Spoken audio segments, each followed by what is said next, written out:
Fala pessoal, sejam bem-vindos mais uma vez ao nosso canal, seja muito bem-vinda, seja muito bem-vindo, patriota de todo o Brasil e do mundo. Já vou pedindo para você colocando aqui já nos comentários a cidade que você está nos assistindo.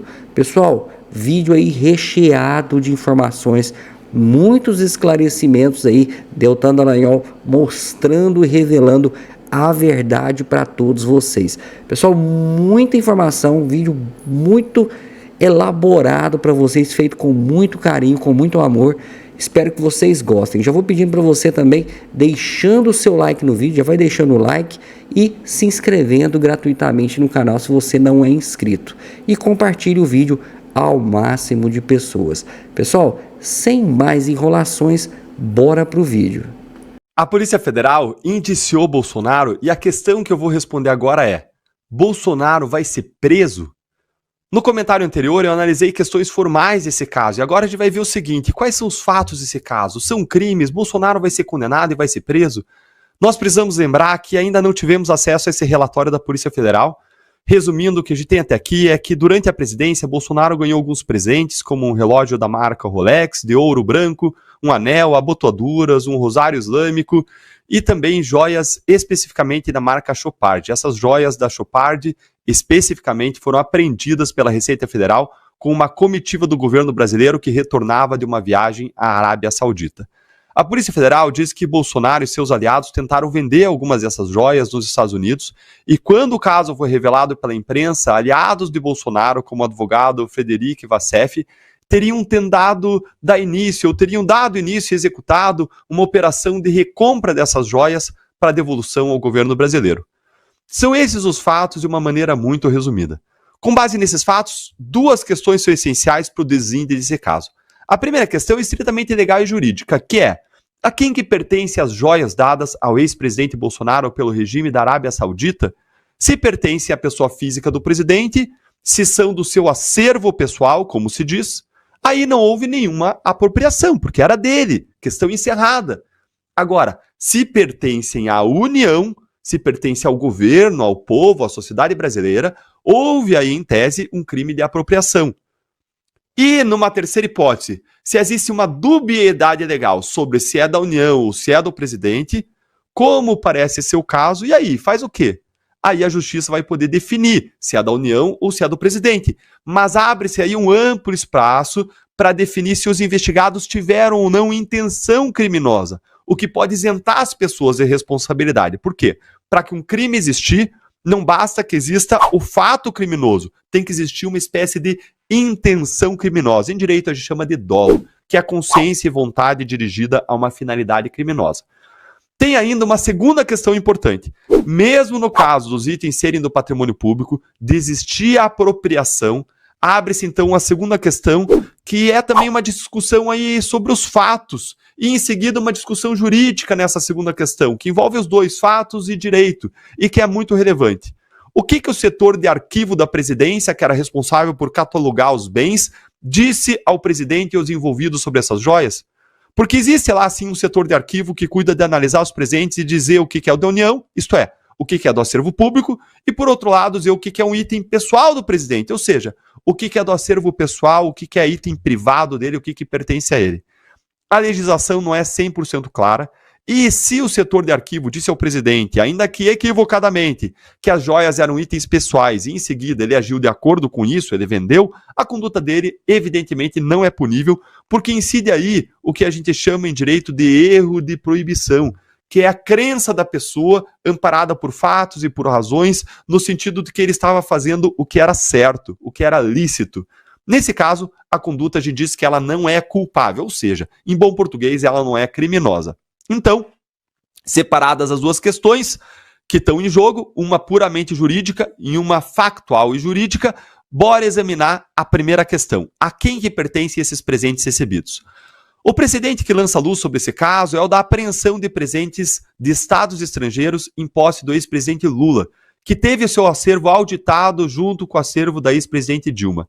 Lula e Dilma haviam incorporado ao seu patrimônio pessoal, ou seja, aos seus acervos presidenciais privados, aquilo que é deles, pessoa física, a imensa maioria dos presentes que eles receberam.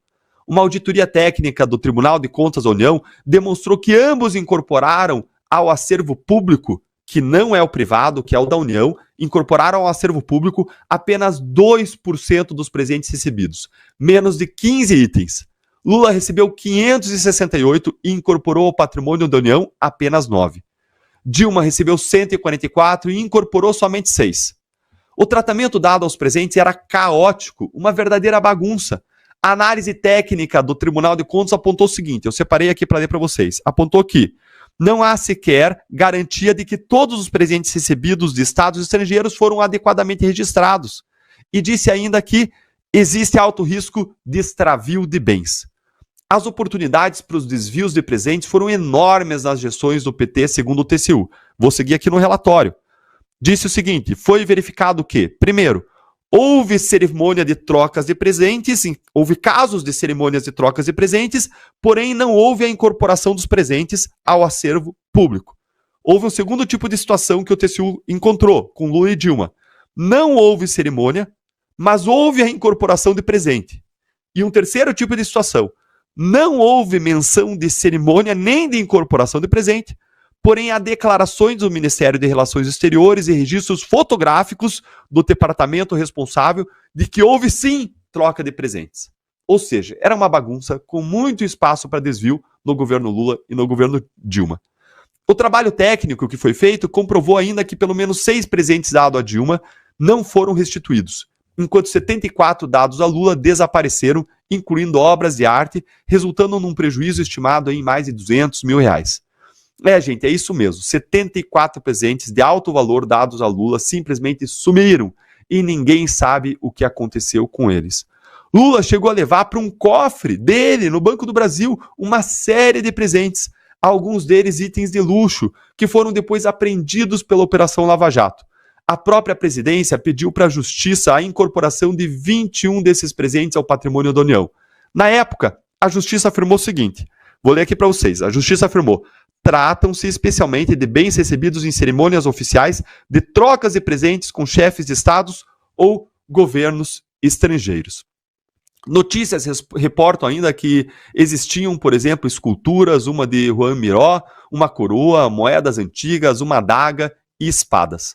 Após a auditoria e o trabalho técnico, o Tribunal de Contas da União, em 2016, concluiu que todos os presentes recebidos por presidentes da República de estados estrangeiros pertencem ao Brasil, ou seja, à União Federal, com exceção dos itens de natureza personalíssima, tais como colares de condecoração, medalhas personalizadas, ou ainda daqueles de consumo direto do presidente, como bonés, camisas, camisetas, gravatas, chinelos e perfumes.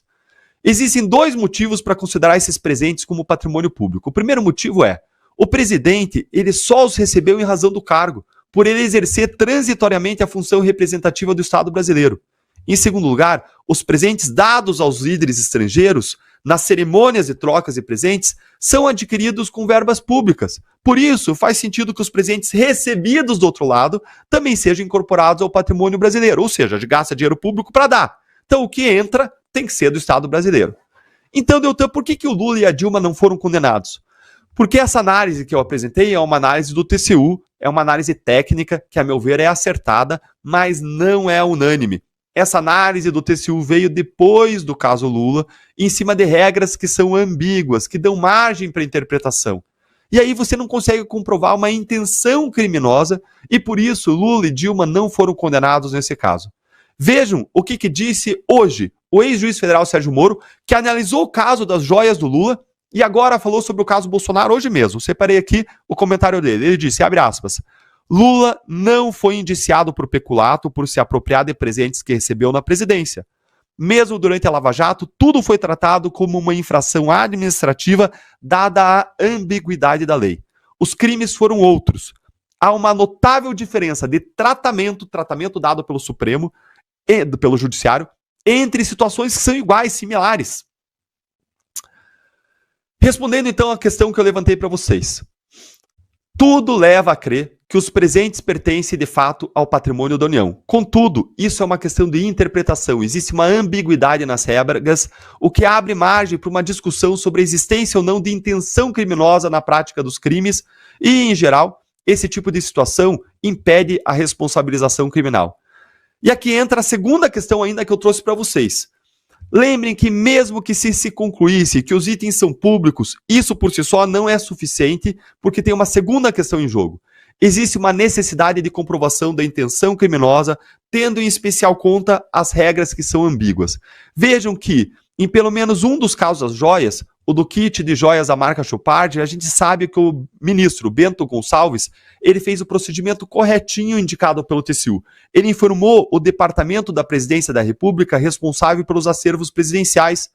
Já em relação às joias que os aliados do Bolsonaro tentaram vender, a gente tem aí uma questão fática e probatória que precisa ser definida, que é se essas pessoas informaram ou não o setor de arquivos da presidência, como que eles foram orientados, se eles sabiam das regras da presidência a respeito de presentes e se eles resolveram ou não vendê-las, mesmo assim, contra as regras ou não. Se as pessoas tinham razão para crer que as joias eram do acervo pessoal do Bolsonaro, ou se o setor de arquivo da própria presidência classificou os itens como do acervo pessoal, aí as pessoas que venderam estariam simplesmente agindo amparadas por uma permissão dada por agentes públicos, ou então com base numa interpretação razoável da lei, que, ainda que possa ser chamada de equivocada, é suficiente para afastar a responsabilização criminal, isso tudo segundo a nossa lei. Assim, em conclusão, vai ser uma prova muito difícil para o Ministério Público fazer, comprovar que houve uma violação intencional de uma lei, de forma inequívoca, o que configuraria aí o crime de peculato. De outro modo, o Ministério Público deve arquivar o caso. Se não tem uma prova muito clara, tem que arquivar o caso, como foi feito lá atrás com o caso Lula. Vejo que essa minha análise é isenta, o que aconteceu lá é como a gente tratou o caso Lula. Como a gente não teve acesso ao relatório da PF, a gente não sabe ainda quais são as provas em que a PF tem base que comprovariam esse conhecimento, a situação fática sobre a qual a gente está falando, essa intencionalidade das pessoas, mas eu já adianto que é muito improvável que exista essa prova. Essa é uma análise, claro, provisória, mas vamos precisar esperar o relatório da Polícia Federal para a gente fazer uma análise definitiva. E agora, então, vou responder a questão central com a qual a gente começou. Bolsonaro vai ser preso? Com base nessa nossa análise técnica, a resposta é: dificilmente vai ser preso e condenado. Porque ainda que se entendesse que os itens eram patrimônio público, como eu entendo, dificilmente haverá uma prova da intenção criminosa, como foi no caso Lula. Justamente por isso que o caso parecido contra o Lula não foi para frente e ele não foi condenado. Contudo, nós temos visto Lula e Bolsonaro serem tratados com 2 pesos e 2 medidas. O caso Lula foi anulado por incompetência, mesmo sem existir incompetência. Já o caso Bolsonaro não foi anulado por incompetência, mesmo existindo incompetência. Tá totalmente o contrário. Será que o desfecho do caso Bolsonaro não vai ser a condenação já pré-determinada, contrariamente ao que aconteceu com o caso Lula, em que na mesma situação ele não foi condenado? Será que ele ainda não foi pré-julgado? Será que o Bolsonaro ainda não foi pré-julgado? E será que o STF não está simplesmente seguindo passos para uma condenação certa numa conta de chegada? Conta aí o que você acha pra gente nos comentários. Bom, Bolsonaro ganhou algumas joias, alguns presentes, tentou vender uma ou outra. Virou um escândalo. É ou não é? E a Polícia Federal resolveu indiciar o ex-presidente no caso das joias sauditas. Claro que todo mundo já sabe, um esforço homérico do sistema liderado por Alexandre de Moraes para destruir Bolsonaro e seu capital político. Porque esse é o intuito. Eu acho, escrevi sobre isso para a Gazeta do Povo hoje, está lá minha coluna, eu acho que eles deveriam dar uma olhada aqui para os Estados Unidos. Porque aqui fizeram igual. Instrumentalizaram a justiça, perseguiram Trump, conseguiram condená-lo num júri em Nova York com o caso da Stormy Daniels, que nenhum outro seria sequer indiciado, e Trump segue liderando e abrindo vantagem na disputa com o senil Joe Biden. Então, me parece que é um tiro no pé. Esse troço de detonar, perseguir, tá importunando baleia, cartão da vacina da Covid, agora joias. Eu acho que a turma já não cai mais nessa. Porque olha só o que eles têm que explicar. A coluna é auto-explicativa.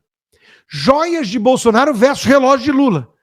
Por que TCU mandou o ex-presidente devolver presente, mas entende que petista pode ficar com a peça? E não é só a peça, não é só o relógio do Jacques Chirac, não. São 11 containers, não é isso? 11 containers Prisão, eu concordo com vocês. Prisão. Calma. Isso é a Lula News analisando. Vamos antes pro próprio Capiroto falando. Sabe o que é alguém sair da presidência com 11 containers de acervo sem ter onde pôr? Você sabe o que é sair com cadeira, com trono, com papel, com tudo que vocês possam imaginar?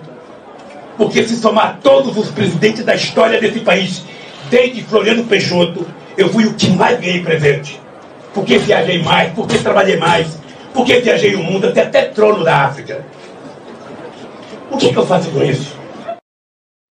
Até trono na África deve ser uma privada. Deve ser uma privada. Deve ser na ditadura socialista da Angola, onde ele deve ter também muito dinheiro roubado, né? Pois bem, agora vamos para a análise da Globo News, porque a Lula News trata com a maior naturalidade o Supremo fazendo cálculo político. Ou seja, eles confessam que toda essa questão envolvendo as joias não passa de uma perseguição política, de um pretexto, e o triste é ver o papel da Polícia Federal assumindo que virou uma Gestapo da vida, uma polícia política. Prisão, eu concordo com vocês. Prisão, a gente tá claro que o STF não tá interessado. Por quê? Porque vai transformar o Bolsonaro num Marte. Há um cálculo político nisso, né? Se a gente olhar os autocratas latinos-americanos, o Chaves virou Chaves porque foi preso, depois de uma tentativa de golpe. Então, tem um cálculo ali político que não é só jurídico de uma prisão de Bolsonaro. O que as minhas fontes dizem, tanto na Polícia Federal quanto no Supremo? Dizem que não há intenção de prender o Bolsonaro por prisão preventiva ou prisão temporária. Isso poderia acontecer no caso de ele tentar fugir do país, tentar obstruir justiça, etc. Que não é previsto. Não está previsto ele fugir do país, apesar dele ter passado aquela noite lá. Outro exemplo de distensionar. Passou a noite na embaixada e disseram que não foi nada. Mas o tempo inteiro eles dizem, não há intenção de prisão temporária nem preventiva, mas a prisão com tramitado em julgado. Ou seja, deixa o processo até o fim. Aí depois é outra coisa. E o outro lá, o socialista da Globo News, Otávio Guedes, comparando Bolsonaro com Chaves. Aquele que era unha e carne com o Lula. Quer dizer, a mesma ladainha de sempre. A mesma ladainha de sempre dessa turma. PF encontra cofre de Lula com joias e obras de arte. Localizado em sala em agência do Banco do Brasil, o acervo está guardado em 23 caixas lacradas, desde janeiro de 2011. Polícia Federal vai investigar? Não, claro que não. Nada para ver aqui. Bolsonaro pode pegar de 10 a 32 anos de prisão se for condenado no caso das joias. E a denúncia do indiciamento fala de peculato, lavagem de dinheiro e blá, blá, blá. O que deve ter sido assim, vê se vende um negócio aí para eu pagar as contas, né? Então, de novo, o Lula pode tudo, Bolsonaro não pode nada. A esquerda tem um salvo-conduto, enquanto que a direita vai ser perseguida por picuinhas, miudezas ou deturpação grosseira mesmo, né? E a imprensa toda aplaudindo esse tipo de coisa, porque a imprensa é isso aqui, né? Essa imagem, parabéns a quem criou, né? Eu divulguei e eu vi que todo mundo divulgou, então viralizou, porque é muito boa, né? Como é ser filho de um jornalista da Globo hoje em dia. Papai, minha perna tá doendo. A esquerda ou a extrema direita? Porque para jornalista da Globo não existe direita. Existe, e nem extrema esquerda. Existe esquerda e extrema direita. Quer dizer, perfeita a imagem para ilustrar que até um papagaio que aprende a falar extrema direita já pode ser contratado como comentarista na Globo News. Enquanto isso, minha amiga Fernanda Bá fez um belo resumo dessa situação toda caótica que a gangue petista sequestrou o país e está destruindo tudo aquilo que o governo Bolsonaro ajudou a construir, a plantar como semente. Tudo isso vem sendo destruído por essa gangue comunista. Quero aqui dizer que eu tenho certeza que se a gente não tivesse tido pandemia, Covid, que foi um desastre econômico e de saúde para o nosso país, é impensável o avanço que nós teríamos conquistado nesses 4 anos do governo Bolsonaro, porque mesmo assim ele ainda conseguiu entregar com mais de 50 bilhões em caixa para esse governo perdulário, gastador, esse desgoverno.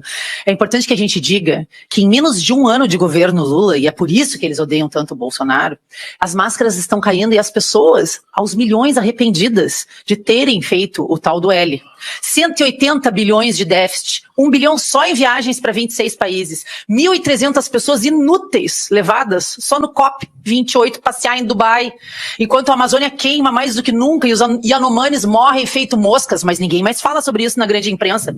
Preocupações vis fora da realidade da população é só o que a gente vê sair da boca dos ministros desse governo, que quebram propositalmente o Brasil justamente por causa desse sincericídio dito pelo Lula, de que as pessoas, quando melhoram um pouco de vida ou têm um pouco mais de informação, já não querem mais votar no PT. É por isso que eles querem deixar as pessoas na miséria e na dependência, com baixa escolaridade. É por isso o ataque à educação dos nossos filhos, dos nossos netos. A nossa grande chave de saída disso é os pais e as mães se atentarem pela educação dos filhos, entrarem para dentro das escolas, fiscalizarem o que está sendo ensinado, ensinarem em casa tudo o que precisarem, terem a responsabilidade de fazer parte da vida educacional dos seus filhos, porque é só na questão da educação que a gente consegue virar essa chave. Porque o plano dessa esquerda, que se alimenta da miséria, é destruir a educação e quebrar o país, destruindo o agro e os empreendedores, acabando com a livre concorrência, ajudando só os monopólios dos seus amigos.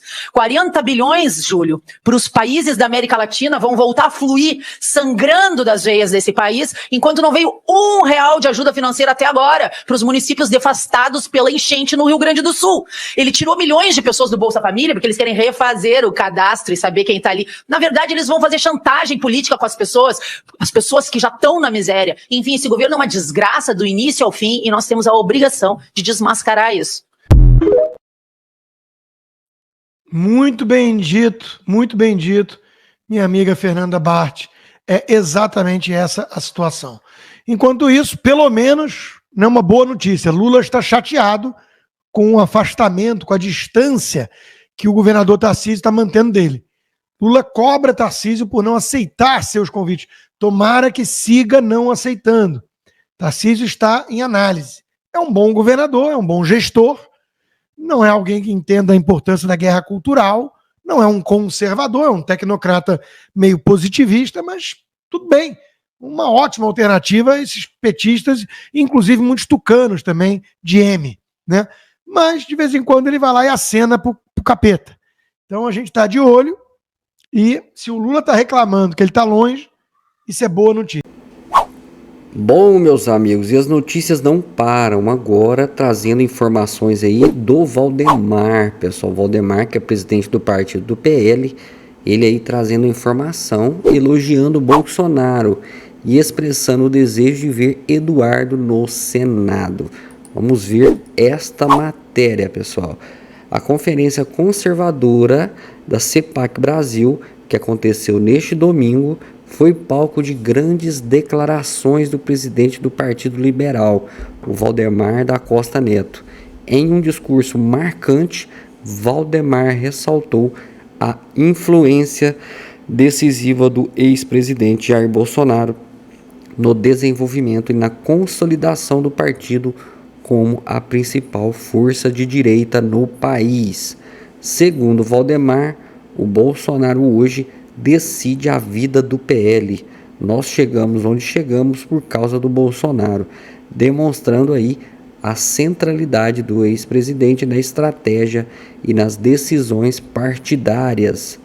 A cada menção negativa a Bolsonaro na mídia, Valdemar observa um fortalecimento ainda maior de sua figura. Ninguém tem o carisma do Bolsonaro no planeta Terra.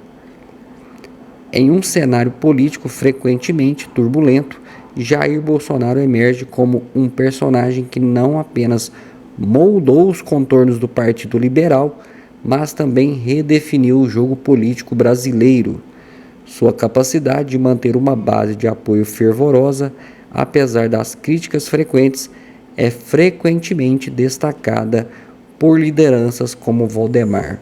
Pessoal, a gente sabe aí que Bolsonaro arrasta multidões por onde passa, isso é um fato. Vamos para outra informação. E agora falando aí do governo do Barbudinho, o governo Lula, né? O governo planeja cobrar mensalidade de alunos ricos em universidades federais e reformular o Fundeb para tentar equilibrar as contas. Olha o desespero aí do governo Lula, pessoal. Recentemente, o governo brasileiro tem se debruçado sobre diversas medidas para ajustar economicamente o país, com especial atenção ao setor educacional. A ideia de cobrar mensalidades de alunos economicamente favorecidos em universidades públicas tem gerado debates acalorados entre os diferentes setores da sociedade. O plano, que visa inserir uma nova fonte de receita para o ensino superior, afetaria uma parte dos estudantes que frequentam as instituições federais. De acordo com os dados do Censo da Educação Superior de 2022, são mais de 1,3 milhão de alunos nas federais. A proposta pretende, portanto, abranger apenas aqueles cujas famílias possuem renda considerada alta. Por que considerar a cobrança em universidades públicas? Diante do desafio de equilibrar as contas públicas e manter a qualidade da educação superior, o governo busca alternativas que não comprometam o acesso ao ensino. A cobrança de mensalidade de alunos com alta capacidade financeira se apresenta como uma solução intermediária que protegeria o acesso gratuito para a maioria, enquanto contribui com a sustentabilidade financeira das instituições.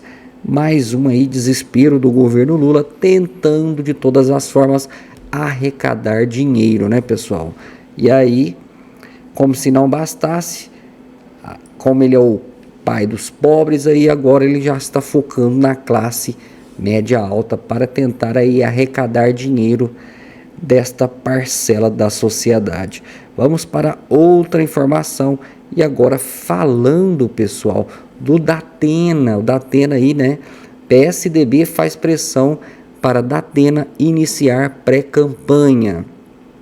Com as eleições municipais se aproximando, todos os holofotes voltam-se às movimentações nos bastidores políticos. Uma das figuras mais comentadas no momento é o jornalista José Luiz Datena, que até agora não deu sinais de iniciar sua pré-campanha eleitoral, apesar da crescente pressão do seu partido, o PSDB. Enquanto outros pré-candidatos já têm suas convenções marcadas, como Guilherme Boulos, do PSOL, e Tabata Amaral, do PSB, Datena permanece em um silêncio estratégico. Esse comportamento tem gerado especulações aí em um certo descontentamento dentro de seu partido, que vê as convenções partidárias se aproximarem rapidamente. O que esperar das convenções partidárias? As convenções partidárias são momentos cruciais no calendário eleitoral, servindo para firmar candidaturas e alinhar as estratégias de campanha, marcada para ocorrer entre 20 de julho e 5 de agosto. Essas reuniões são espaços onde líderes e apoiadores se encontram para tomar decisões importantes. Tá aí as informações, né, pessoal? José Luiz Datena, que eu acho muito difícil ali ganhar. Eu acho que ali tá para o Ricardo Nunes mesmo. E entre Nunes e Guilherme Boulos, né, pessoal? Mas torcendo aí para a reeleição do Nunes. Porém, o Datena aí como uma terceira posição aí, né, no caso das eleições de voto, as intenções de voto, fala que ele está em terceiro lugar, né? Terceiro a quarto lugar. No caso, o Pablo Marçal também está na disputa. Mas eu acho muito inviável o Datena vencer essas eleições aí. Acho que é por isso que ele está meio que na dele ali, aguardando, tentando dar o bote na hora certa. Pessoal, espero que vocês tenham gostado das informações. Vou pedindo para você a gentileza de deixar o like no vídeo, Deixe o seu like no vídeo, ajuda a fortalecer esse canal. Coloque aqui nos comentários de qual cidade que você está falando. Quero saber a região que você está. E compartilhe esse vídeo ao máximo aí nos seus grupos de WhatsApp, nas suas redes sociais. Se você não é inscrito, também já te convido a se inscrever gratuitamente no canal clicando no botão inscrever-se. Eu vou ficando por aqui, um forte abraço e te espero no próximo vídeo.